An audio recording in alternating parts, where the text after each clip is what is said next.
All neurodegenerative diseases, whether it's ALS, Parkinson's, Alzheimer's, are characterized by the production of proteins that are misfolded.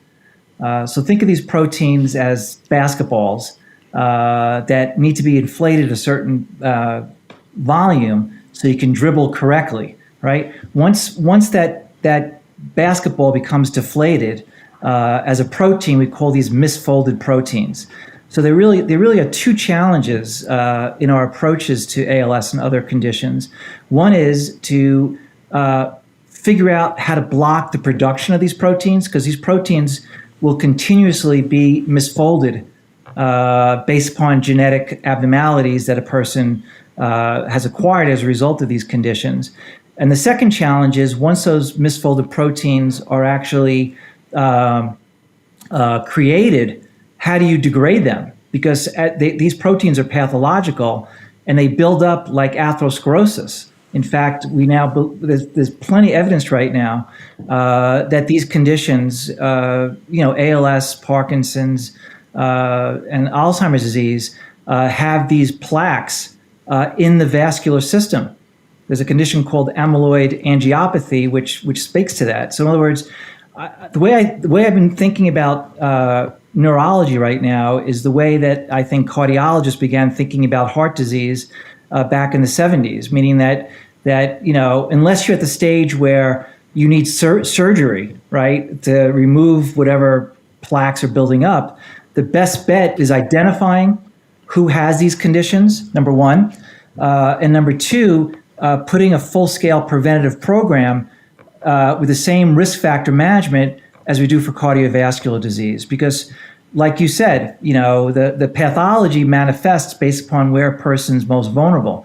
So people with genetic risk for Alzheimer's, that's where this pathology is going to show up. But the pathology itself is very similar. I mean, misfolded proteins are basically what clots are, right? Clots are basically protein aggregates that are misfolded and therefore can't be removed by the body's immune system.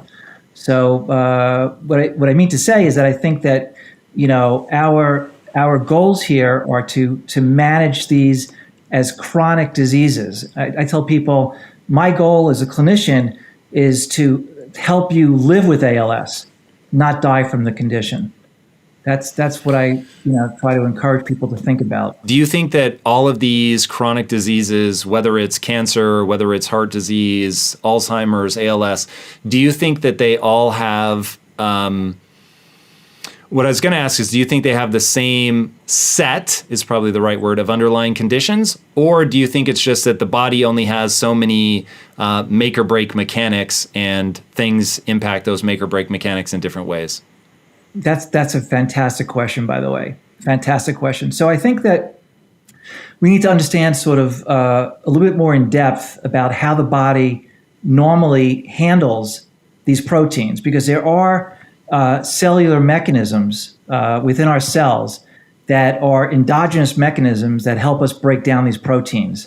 It's an area of the cell called the lysosome, which is a very acidic environment that takes a degraded protein and literally breaks it down so that it's no longer pathological. Basically, the body has to find a housekeeping effect to essentially dissolve these pathological proteins. So a lot of leading investigators in all sorts of fields, cardiology, basic science of cardiology, basic science in oncology, basic science in neurology, have identified lysosomal failure, meaning an inadequacy of the ability of lysosomes to degrade these pathological proteins, regardless of what disease a person particularly has, meaning that there's an overlapping mechanism of a reduced ability for our bodies to break down these pathological proteins. Need motivation? Watch a Top 10 with Believe Nation. Top 10, I got a top 10. Got my motivation high for my top 10. Gotta learn from the wise women and men. All my life, like 9 to 9. For my top 10, top 10, 9 to 9. This one's for my top 10. Hey, it's Evan Carmichael, and I make these videos because you are probably the most ambitious person in your circle, but you know you're capable of more. And you get that push by surrounding yourself with the best. So today, let's learn from one of the best, Dr. Jay Lombard, and my take on his top 10 rules for success. Enjoy. Rule number 2, understand the stressors. Stress is as physiological regarding its effects on our bodies as any clinical condition. And even though we don't recognize it as being a disease per se, it increases our vulnerability for almost every major disease that we actually confront in practice, whether we're talking about cardiovascular disease, immunological diseases, or even neurological diseases. So I think it's very important that we understand the basic pathophysiology of excessive stress and how that affects our vulnerability for these different diseases. I think you need to look at it in a reciprocal way. It's not a cause and effect. They're both reciprocally interrelated, interdependent. I think that our perceptions of threat, whether real or perceived, is what initially triggers the response of stress biologically, which includes activation of the hypothalamic pituitary adrenal axis and production of cortisol.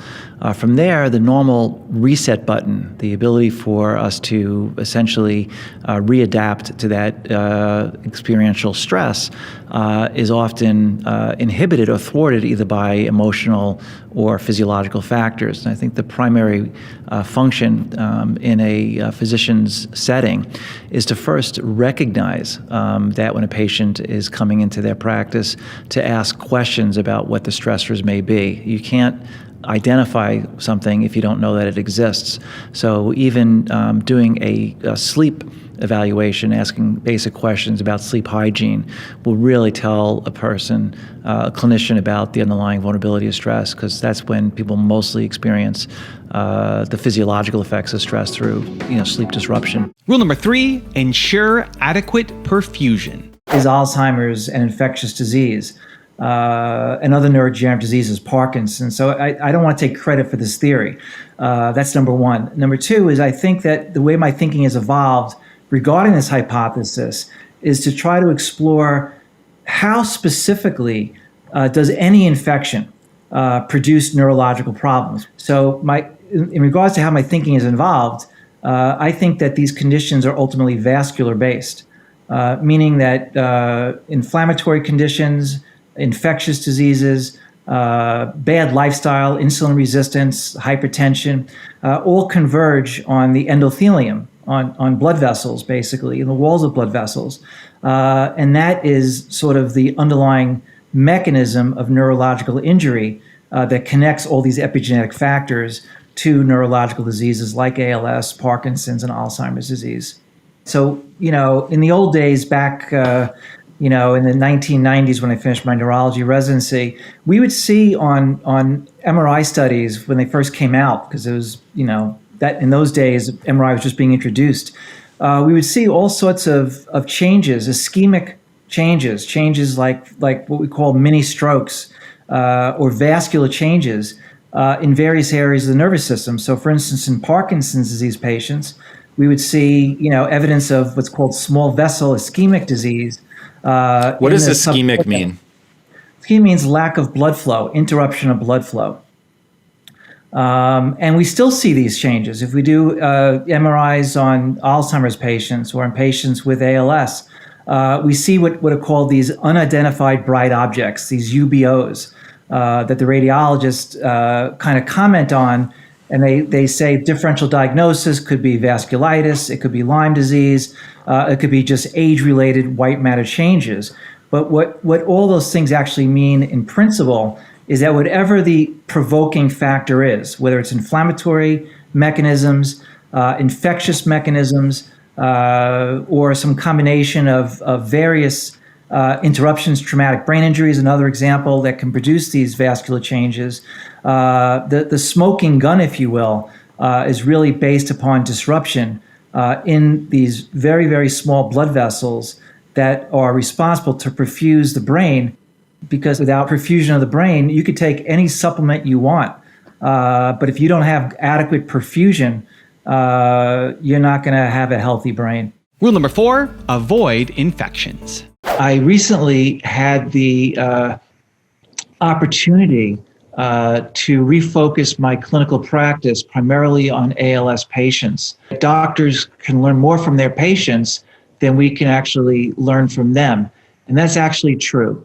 The first handful of patients that I had seen had complained of recurrent GI issues, recurrent infections, as well as exposure to mold, which appeared to make their symptoms worse. At first, I kind of poo-pooed the idea. I didn't really think that infections had anything to do with neurodegenerative diseases. But as I began to look at the research, I became more and more convinced that, in fact, infections are a primary comorbid or driver of pathology in the nervous system, including ALS.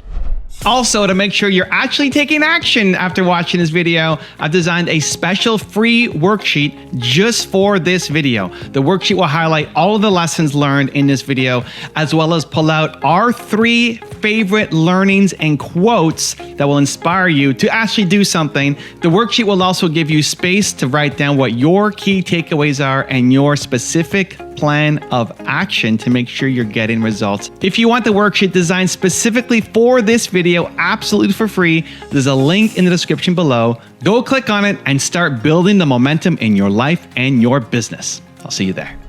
Rule number 5, go easy on antibiotics.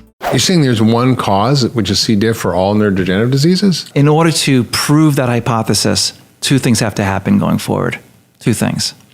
The first is we have to establish that there is C. diff in the brains of patients with Alzheimer's disease. Mm-hmm. Guess what? That study's been done. Yeah. It also showed that there was some poop for brains. Poop for brains. Is that a true website or something? Or I thought Rudy made that up. Poops for brains. Well, there's another way to say it, but but more importantly, clinically, I mean, look, people can say, oh, it's an epiphenomena, right? Like the brain is, already decomposing. And of course, you can have the bacteria emerging when the person's dead.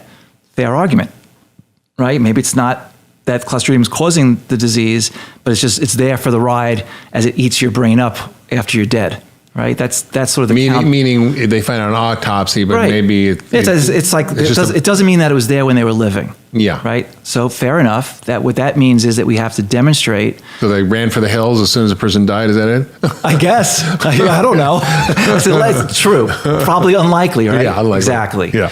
But in fairness to that sort of counter punch, what the medical community would ask for going forward is, especially clinically, like we make a decision that we think that this is definitely C. difficile in a patient with a disease like Alzheimer's, right? To make that conclusion clinically, you have to have absolute 100% evidence that that bacteria is actually causing that disease.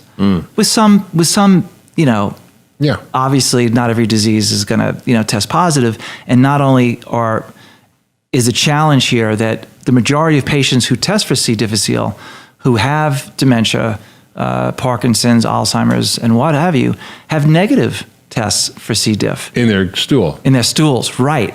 And so people that are sort of looking at this picture with me, if you will, are saying exactly that. Well, it can't be C. diff because we're testing C. diff in the stool and it's not there. I say, well, guess what?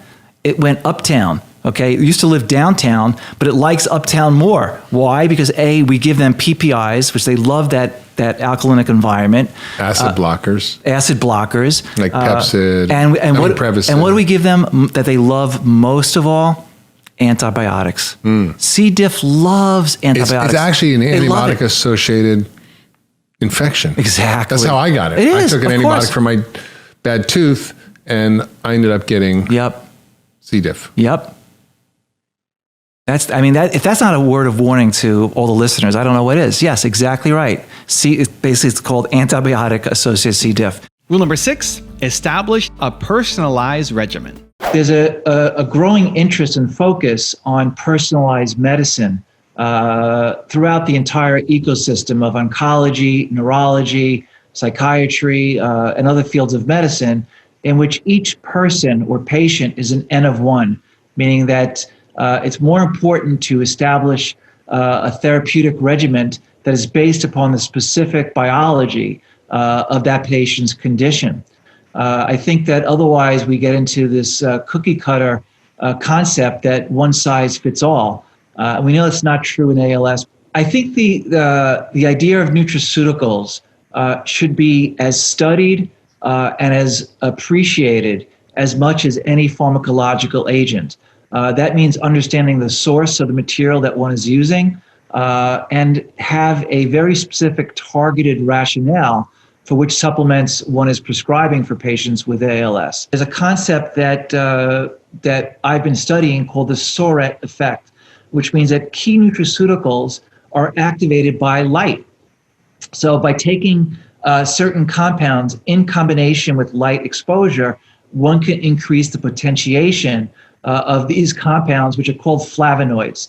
Flavonoids are like curcumin, green tea, chlorophyll, phycocyanins, which are from blue-green algae, and even methyl B12 and iron.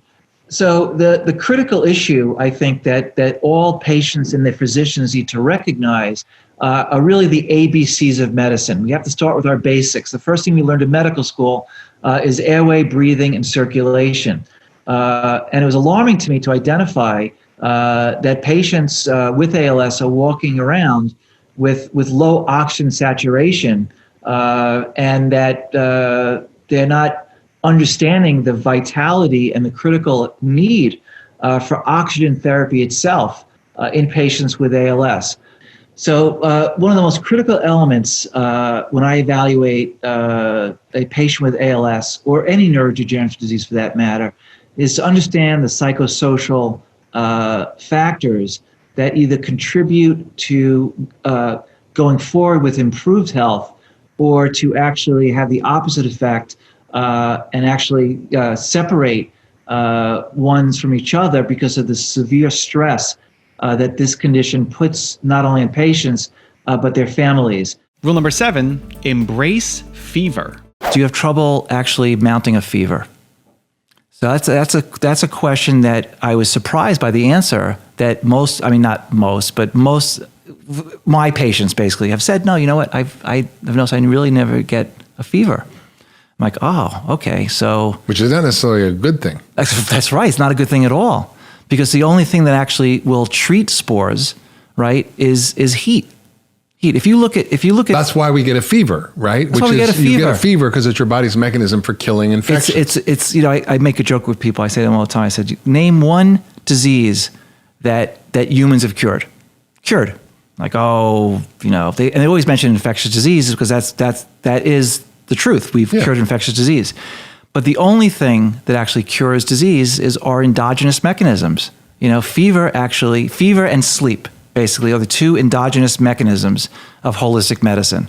And right? endogenous means stuff that you do yourself. Your body does it. Your body's doing it for you. Yeah. But you have to help the body do that. You can't be staying up late and taking PPIs to watch, Seinfeld episodes. Rule number 8, assess periodontal diseases. Everyone is sort of, kind of puts this gut-brain problem into things like SIBO or dysbiosis or hyperpermeability of the gut.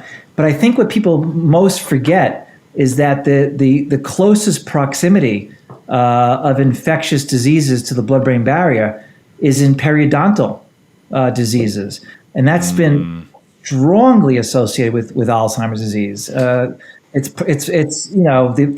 oral cavity is directly proximal to the sinuses of the brain, so that anywhere where you're going to see a leaky mucosal barrier, it's in people that have periodontal disease, because that's the first area of staging of the battle between these various infectious diseases and the immune system. So what happens is that the immune system is activated, right, to try to break down these pathogens. And by the way, I used to think, because I'm not a dentist, I used to think that periodontal disease is all bacterial.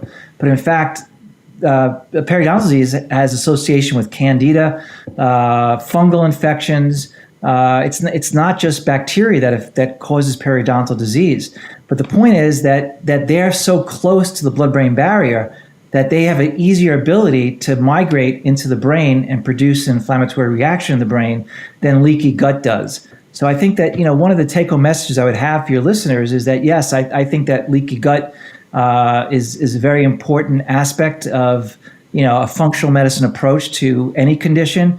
But I think the first and foremost point of assessment would be assessing periodontal disease in those patients. Rule number 9, start from the basics. Look at the foundation, which is genetics. Look at genetic expression, which are inflammatory markers. Look at the basics, which is insulin resistance and C-reactive protein as an inflammatory marker, and stick to the basics, essentially. So we know that, for instance, vitamin D plays a key role in both the immune axis as well as the CNS.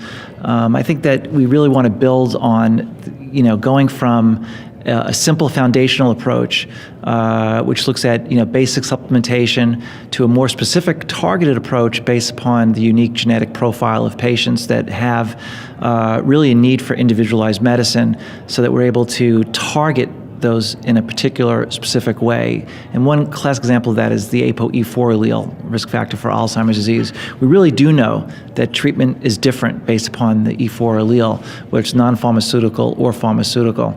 And I think that we're going to get much better at really understanding the connection between these nutritional supplements, whether they're adaptogens or neurotrophic factors or even basic dietary supplements, and understanding where they're applied in specific imbalances, whether it's in the immune system, the brain, or the cardiovascular system. And rule number 10, the last one before some very special bonus clips, is observe a healthy diet. What's changing is that we're essentially activating metabolic reserves in a heightened way over a prolonged period of time. It's like being in a state of 9/11 red terror alerts for 20 years. That has a depleting effect on the reservoirs of whether it's the mitochondrial functionality at a cellular level or at a tissue level. We're literally losing our ability to regenerate tissue because we're in a fight or flight state.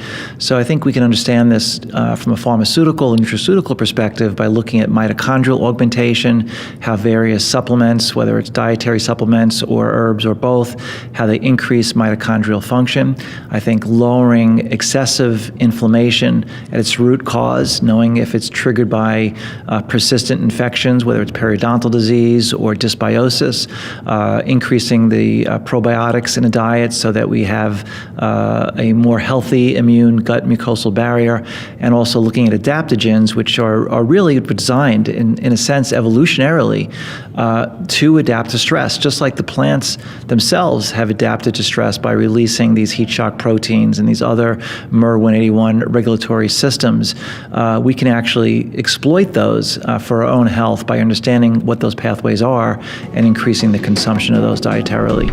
Now I've got a special bonus clip that I think you're going to enjoy. But before that, it's time for the question of the day. I want to know, what was your single biggest takeaway from this video and your plan of action for the next week? When you watch a video and just get motivated, the science says you have a 35% chance of actually following through on your goals. That's not good enough. No, not for you, Believe Nation. We got to do something. But when you write it down and you create a specific plan of action for the next week, that number jumps to 91% chance of you following through. And when you commit to somebody else, like leaving a comment on this video, it jumps to 95%. You need to follow through on your goals. So what was your single biggest takeaway from this video and your specific plan of action for the next week? Put it down in the comments below so I can celebrate you. And this isn't just an idea. You've actually treated patients using this approach and seen some really extraordinary things. Yes. So can you share with us, a little bit about this case you were sharing with me earlier about ALS? Fever is the way of actually denaturing spores. So okay, that's a big sentence. Can you unpack that? Sure. So human cells have their proteins that either fold properly or not fold properly at a certain temperature, right? Bacteria have their own temperature zone, like their ideal climate, and spores have another ideal climate, right? Meaning that to kill a spore is like a baby bacteria. A spore is a baby bacteria. And that's what I believe personally is the reason that patients have amyloid accumulation, that the spores are creating this protective cover against antibiotics that actually is, in fact, the amyloid being produced. So the amyloid is like the armor for the bacteria. Yes, they're like the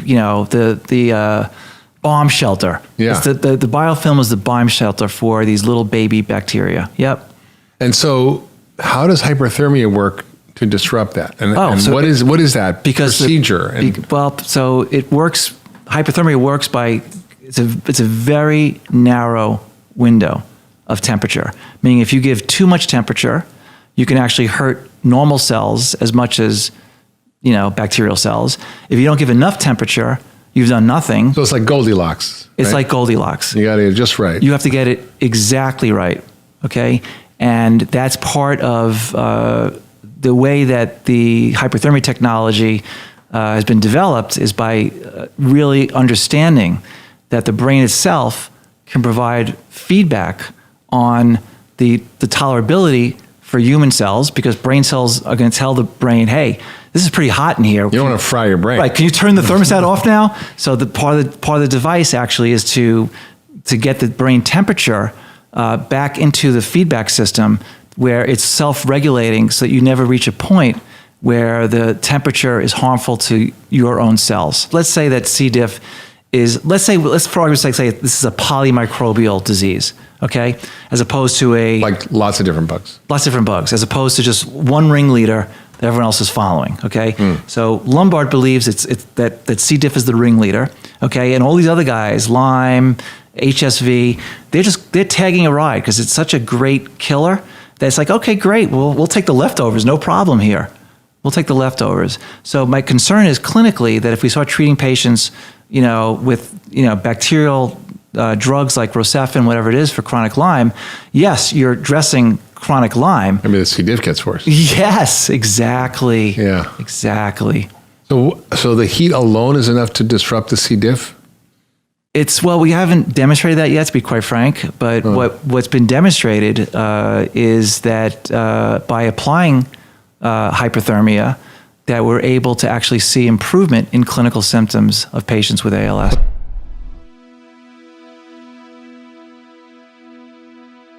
If you want to see the top 10 I did with Dr. Jason Fung, check out the video right there next to me. I think you'll love it. Continue to believe, and I'll see you there. The low carbohydrate diet is perhaps the most effective diet, according to these experts, for managing or even reversing your type 2 diabetes.